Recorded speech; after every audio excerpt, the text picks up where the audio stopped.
بسم اللہ الرحمن الرحیم۔ کام کی بات کے اس پروگرام کی 20ویں نشست میں ہم آپ سے بات کریں گے سیرت کے جلسوں کی اور سیرت کے جلسوں میں ہونے والی تقریروں کی۔ ربیع الاول کے مبارک موقع پر میلاد النبی کی محفلیں سجتی ہیں، خطبہ اور واعظین کی پرجوش اور ولولہ انگیز تقریریں ہوتی ہیں، نعتیہ مشاعروں کا اہتمام ہوتا ہے اور پوری رات یہ سلسلہ جاری رہ کر صبح کی اذان پر اختتام کو پہنچتا ہے۔ لیکن پوری رات جاگ کر جب لوگ اپنے گھروں کو لوٹتے ہیں تو وہ یہ نہیں بتا سکتے کہ حضور پاک محمد صلی اللہ علیہ وسلم کی گھریلو اور سماجی زندگی کیسی تھی۔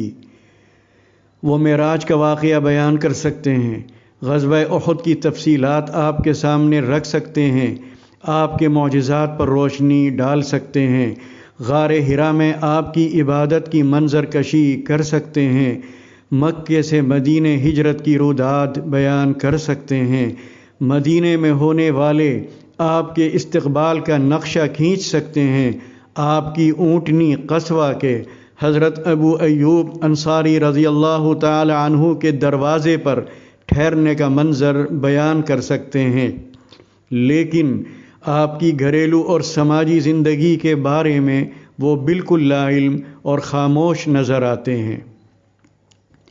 حالانکہ سیرت پاک کا وہ پہلو جو گھریلو اور سماجی زندگی سے تعلق رکھتا ہے ہماری زندگی میں بڑی اہمیت کا حامل ہے۔ عبادات کے معاملے میں سیرت یقیناً ہماری پوری رہنمائی کرتی ہے، بلکہ عبادت کو قابل قبول بنانے میں سیرت کا بنیادی کردار ہے۔ اگر عبادت میں سنتوں کا خیال نہ رکھا جائے، آپ کے بتائے ہوئے طریقے کے مطابق اس عبادت کو انجام نہ دیا جائے تو وہ عبادت بے روح اور بے جان ہے۔ لیکن کیا حضور پاک صلی اللہ علیہ وسلم کا سارا وقت مسجدوں میں گزرا؟ کیا آپ ان ضروریات سے مبرہ تھے جو ضروریات انسانی زندگی میں پیش آتی ہیں؟ کیا آپ صلی اللہ علیہ وسلم نے اپنی زندگی کے بیشتر لمحات غاروں، جنگلوں اور صحراؤں میں گزارے جہاں انسانوں سے سابقہ کم پڑتا ہے؟ اگر ایسا ہوتا تو یہ آیت لَقَدْ كَانَ لَكُمْ فِي رَسُولِ اللَّهِ أُسْوَةٌ حَسَنَةٌ تمہارے لیے اللہ کے رسول محمد صلی اللہ علیہ وسلم کی زندگی میں بہترین نمونہ ہے، بے معنی ہو کر رہ جاتی۔ یقیناً آپ کی زندگی میں وہ تمام مسائل پیش آئے جو کسی بھی انسان کو عمر کے کسی بھی مرحلے میں پیش آ سکتے ہیں۔ آپ کا بچپن بھی گزرا، جوانی بھی گزری اور جوانی کے بعد کا مرحلہ بھی گزرا۔ بچپن کی خواہشات، جوانی کے تقاضے اور جوانی کے بعد کے مسائل بھی آپ کو پیش آئے۔ رہن سہن، طرز زندگی اور لین دین کے سلسلے میں بھی آپ نے امت کے سامنے ایک نمونہ پیش کر کے دکھایا۔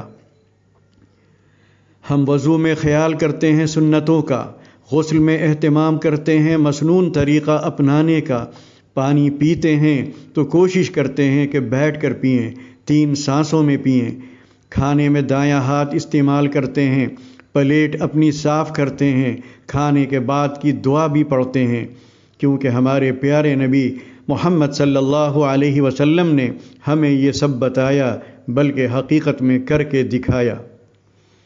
لیکن کیا حضور پاک صلی اللہ علیہ وسلم نے صرف انہی چیزوں میں ہماری رہنمائی فرمائی جو ہماری انفرادی زندگی سے تعلق رکھتی ہیں؟ اور کیا آپ نے صرف انہی چیزوں کے سلسلے میں ہمیں ہدایات عطا فرمائیں جن کو عبادات کہا جاتا ہے؟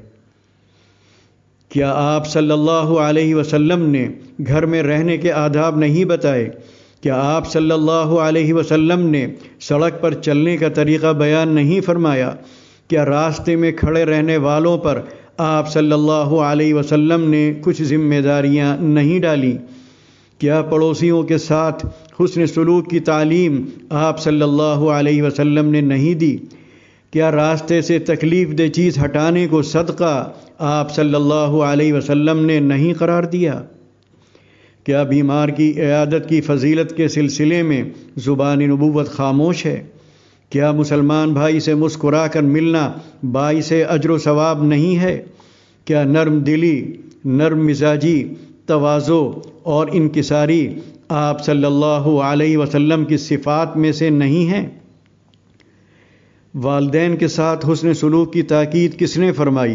بیوی کے حقوق ادا کرنے پر زور کس نے دیا؟ یتیموں، مسکینوں اور بیواؤں کی کفالت کرنے پر بشارت کس نے دی؟ امانت دار تاجر کے لیے حشر کی گرمی میں عرش کے سائے کا وعدہ کس نے کیا؟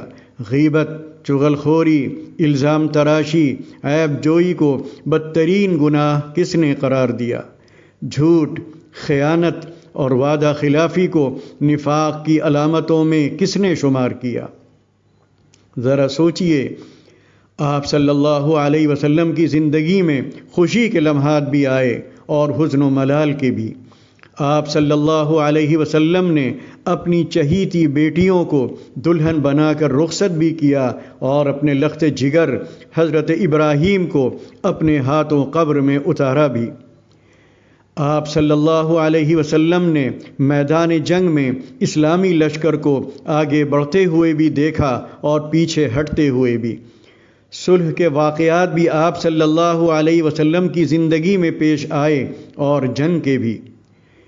آپ صلی اللہ علیہ وسلم نے جان چھڑکنے والے صحابہ کرام رضوان اللہ علیہم اجمعین کی محبت بھی دیکھی اور خون کے پیاسے دشمنوں کی عداوت بھی دیکھی۔ آپ صلی اللہ علیہ وسلم نے معاف کر کے بھی دکھایا اور تنبیہ فرما کر بھی۔ آپ صلی اللہ علیہ وسلم نے دفاع بھی کیا اور اقدام بھی۔ آپ صلی اللہ علیہ وسلم کو سابقہ قیدیوں سے بھی پڑھا اور غلاموں سے بھی، امراء سے بھی پڑھا اور سرداروں سے بھی، امیروں سے بھی پڑھا اور غریبوں سے بھی۔